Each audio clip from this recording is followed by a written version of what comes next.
Niché au cœur de Bruxelles, un appartement pas comme les autres.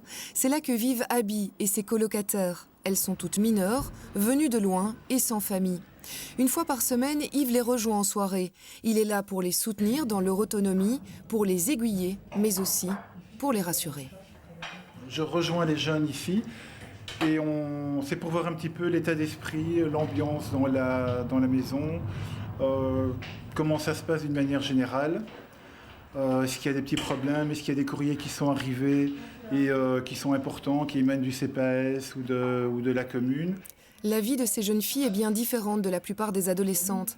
Après l'école et les devoirs, il faut entretenir l'appartement, faire les courses et se faire à manger.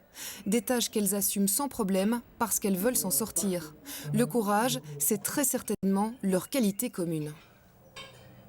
Mon rêve que je demande pour finir mes études, je vais être infirmière, je vais commencer à travailler, je commence à soigner les gens malades. C'est ça, c'est mon rêve aussi. Aussi, je travaille en Belgique aussi. Comme Abby, Mirwaïs a dû quitter son pays rapidement pour échapper au pire. Quand il est arrivé il y a 5 ans, il ne connaissait rien de la Belgique, ni sa langue, ni ses coutumes. Aujourd'hui, il est détenteur d'un diplôme de maintenance en équipement technique. Son envie, construire un nouvel avenir, loin de son pays natal, l'Afghanistan. Même quand j'étais là-bas, je n'arrivais pas à étudier. Un jour la guerre et 3 jours à la maison. Il n'y avait pas moyen des études, il n'y a rien quoi. C'est la folie. Tu arriveras pas, tu as envie d'étudier, mais les gens ils ne te laissent pas étudier. Tu as envie de travailler, les gens ils ne te laissent pas travailler. Et ça, c'est... Comment je peux retourner quoi? Quand il est sorti du centre pour réfugiés, Mirwaïs avait 16 ans et juste son papier de régularisation en poche. C'est à l'aide de l'ASBL Mentor Escale qu'il a pu trouver l'essentiel pour démarrer sa vie. Notre mission est d'accompagner dans cette période de transition qui peut durer quand même 1 an et demi, 2 ans, pour leur donner tous les outils nécessaires pour pouvoir se débrouiller dans la vie de tous les jours. Donc vraiment l'autonomisation et leur permettre de devenir des citoyens actifs et responsables et qui vont pouvoir vraiment prendre leur place dans la société. Trouver leur place en Belgique après avoir dû quitter celle qu'ils avaient dans leur pays. Ces jeunes n'ont pas eu le choix, il fallait partir et souvent le trajet a lui aussi été extrêmement pénible. Khorshid a mis 9 mois pour venir d'Afghanistan. On a quitté chez nous, tu vois, pour revenir avec pied jusqu'à ici, c'est dur.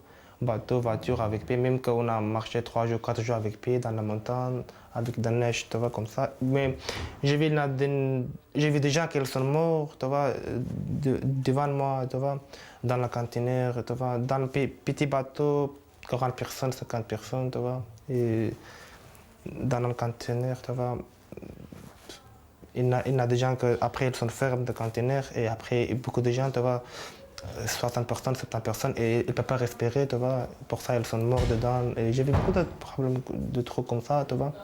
C'est chargé d'un lourd passé que ces adolescents arrivent chez Mentor Escale, une ASBL qui croit en sa fonction. Et pourtant, son avenir est à chaque fois remis en question, faute de financement à long terme et sans compter aussi sur les changements de politique.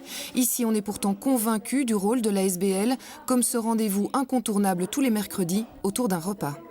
Je pense que les adolescents ici sont des adolescents comme tout le monde, permis de séjour ou pas. Ils ont besoin d'être encadrés, d'être soutenus, d'être responsabilisés, d'avoir un cadre rassurant. On est tous ensemble, on mange à table, ça me fait plaisir comme quand je suis en Afrique, on mange ensemble, on discute, comme on est des potes. Être ensemble pour échapper à la solitude, pour adoucir ce combat difficile de tous les jours, mais également pour imaginer un avenir plus serein, plus souriant.